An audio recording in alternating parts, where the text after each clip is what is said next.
second act for you personally? Is it a second act for your journey so far as an entrepreneur? So, in my entrepreneurship journey, definitely yes.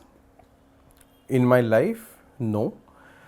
But second act is actually finding frameworks that will help you succeed better. Yes. So, in that process of finding success, you also learn from those failures. You try to create your own frameworks, playbooks, toolkits, and we are trying to figure those things out, and so that the next time you try to do something, you do not make the same mistakes, repeat the same mistakes.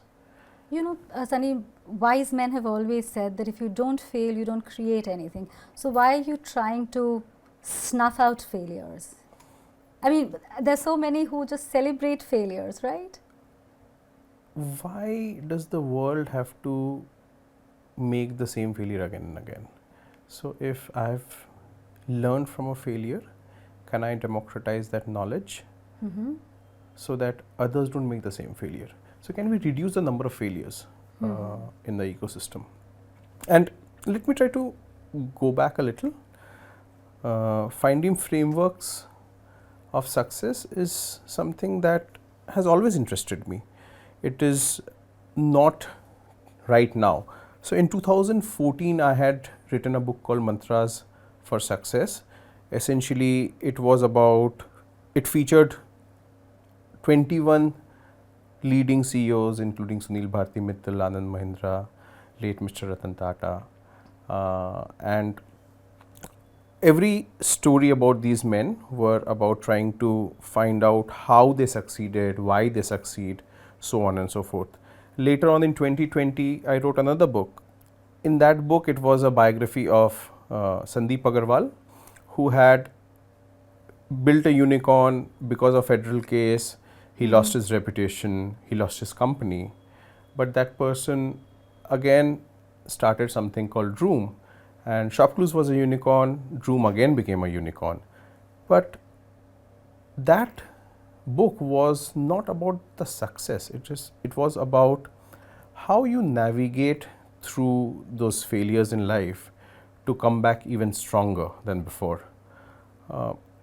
In my own entrepreneurial journey, I would have made at least 20 mistakes, and most of them would have killed a startup. I went to the community, the startup community, to my founder friends, and tried to figure out the framework around that. In that process, I realized there is no single structured place where I can find frameworks of, if I've committed a mistake, if I'm failing at something, how do I navigate through that chaos? So are you trying to say that the series of podcasts that you will do, the crux of it would be to analyze failures so that perhaps positive learnings can come out of it? So there is a difference between just a learning and trying to find a playbook. Right. So when you try to find a playbook, you are actually decoding the failure, and every single action an entrepreneur, a CEO, a founder takes to come out of that chaos, the challenge, the mistake, the failure that person has committed.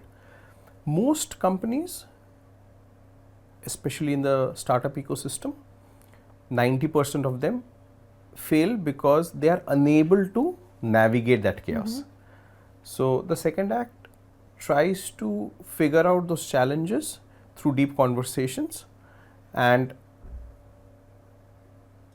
try to create that framework that will help other founders navigate better.